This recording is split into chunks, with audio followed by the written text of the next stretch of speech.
Assalamualaikum warahmatullahi wabarakatuh. Sebelumnya, perkenalkan diri terlebih dahulu. Perkenalkan, nama saya Turpa Yuniar. Saya di sini sebagai moderator dan juga anggota dari kelompok 10, eh,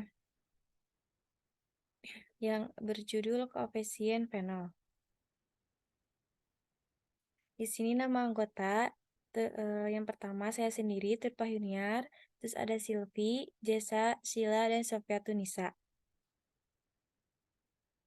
Uji koefisien fenol merupakan pembanding aktivitas antimikroba dari komponen-komponen kimia dengan fenol sebagai standar uji fenol yang digunakan sebagai pembanding dikarenakan fenol dianggap sebagai desinfektan yang paling tua yang diketahui kekuatannya. Tujuan dari uji koefisien fenol yaitu untuk mengevaluasi daya antimikroba suatu desinfektan dengan memperkirakan potensi dan efektivitas desinfektan berdasarkan konsentrasi dan lamanya kontak terhadap kuman dan membandingkannya terhadap fenol standar yang disebut koefisien fenol.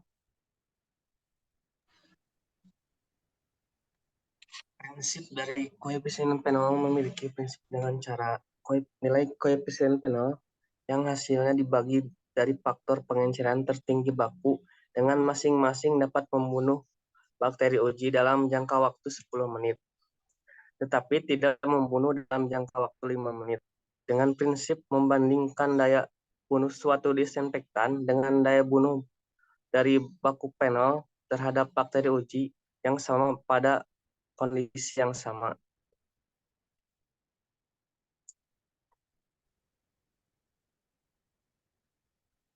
Istilah-istilah dalam pembasmi bakteri. Yang pertama ada germisida, adalah bahan yang dipakai untuk membasmi mikroorganisme dengan mematikan sel-sel vegetatif tetapi tidak mematikan sporanya. Yang kedua ada bakterisida, adalah bahan yang dipakai untuk mematikan bentuk-bentuk vegetatif bakteri. Yang ketiga ada bakteriostatik, adalah suatu bahan yang mempunyai kemampuan untuk menghambat pertumbuhan bakteri tanpa mematikannya. Yang keempat ada antiseptik, adalah suatu bahan yang menghambat atau membunuh mikroorganisme dengan mencegah pertumbuhan atau menghambat aktivitas metabolismenya. Yang kelima ada disinfektan, adalah bahan yang dipakai untuk membasmi bakteri dan mikroorganisme patogen, tapi belum tentu beserta sporanya.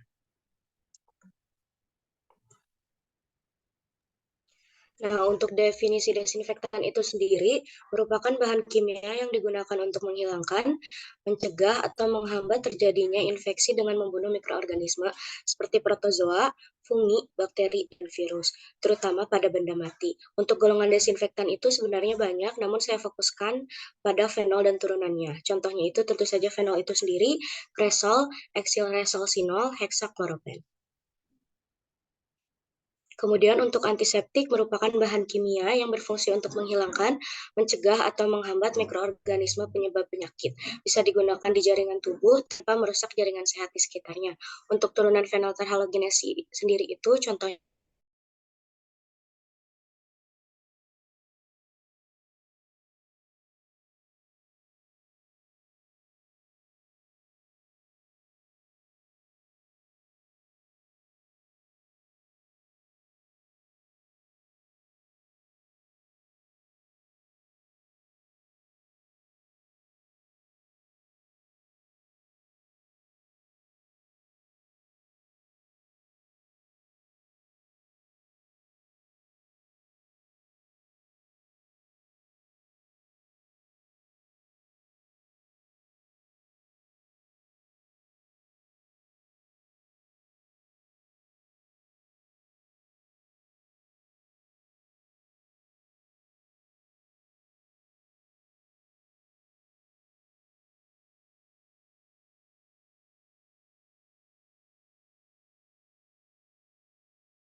Baik, saya akan melanjutkan mengenai turunan fenol terhalogenasi.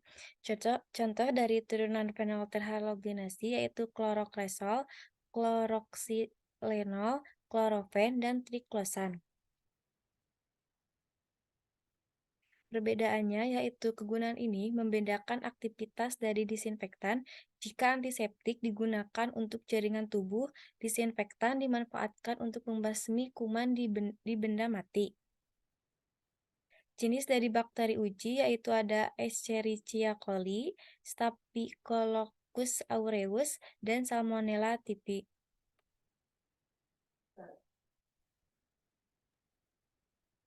Di sini, baik di sini terdapat tabel untuk perhitungan konsentrasi dari fenol uji. Misalnya diketahui stok desinfektan uji dan fenol itu 5 gram per 100 mili atau 1 gram per 20 mili. Untuk rumus perhitungan konsentrasinya yaitu Pi1 dikali N1 sama dengan Pi2 dikali N2. Di sini terdapat tabel kekuatan fenol atau desinfektan uji. Angka yang terdapat pada kolom tersebut tergantung yang digunakannya. Untuk tabel yang lainnya, kalau kita mulai dari awal, yang pertama diisi itu yaitu volume total, di mana kita biasa menggunakan Riedel Walker, yang mana volume itu 5 mili.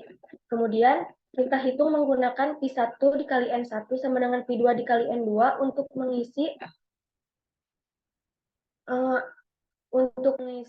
kolom yang harus diambil dari 1/20 gram per mili. Di sini untuk yang 1/20 terdapat 5 mili, di mana tidak perlu di-add dengan Aquades dan tidak ada yang perlu dibuang. Untuk hasil perhitungan Pi1 dikali N1 itu tidak boleh 0, atau harus bulat. Jika hasilnya 0, maka volume pada perhitungan Pi1 kali N1, Pi2 dikali N2, volumenya ditambahkan, dinaikkan. Misalnya kalau menggunakan 5 hasilnya 0, maka bisa dinaikkan menjadi 6 atau 7 sampai mendapatkan hasil yang bulat mutlak. Next.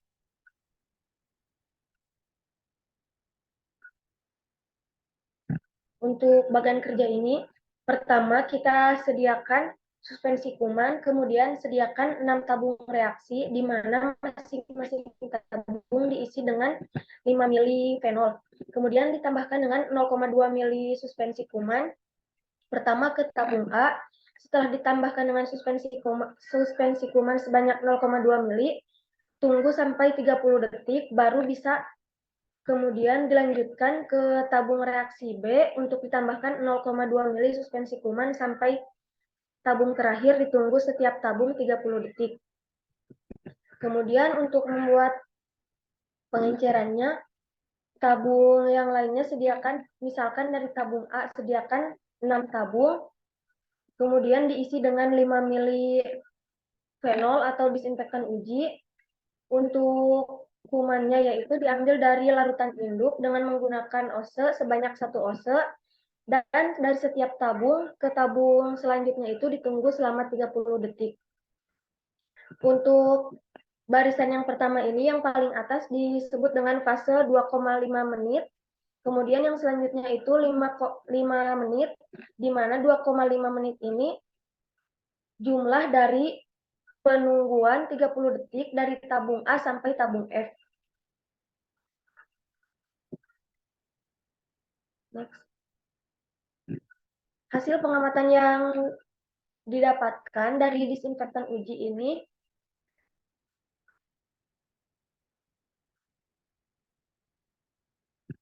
terdapat pada tabel yang dapat dilihat pada PPT, di mana untuk mengetahui negatif atau positifnya itu dapat dilihat dari larutannya. Apabila keruh itu positif, karena kalau keruh itu menandakan terdapat mikroba yang tumbuh. Sedangkan kalau negatif itu larutannya bening, di mana tidak ada mikroba yang tumbuh.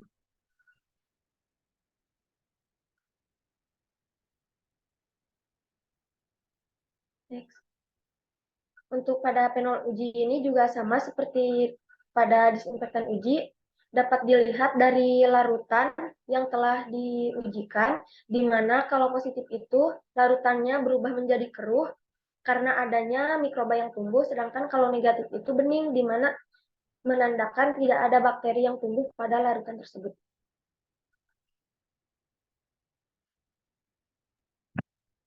Baik, selanjutnya yaitu rumus koefisien fenol.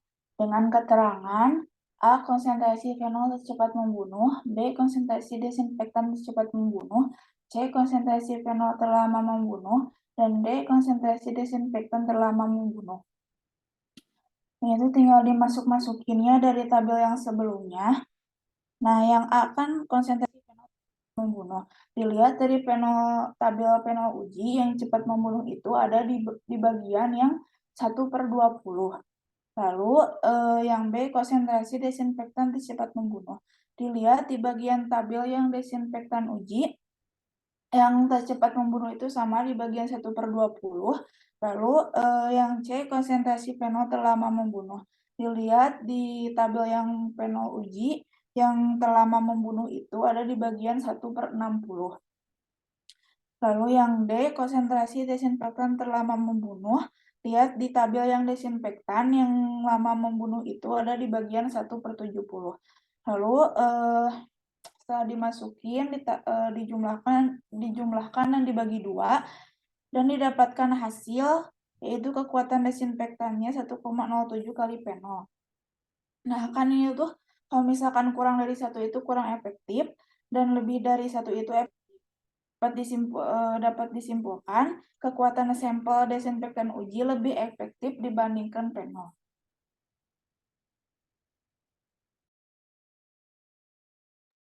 Terima kasih kepada teman-teman saya yang sudah mempresentasikan mengenai koefisien fenol.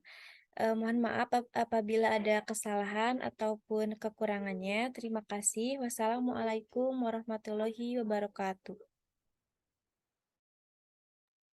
Waalaikumsalam warahmatullahi wabarakatuh.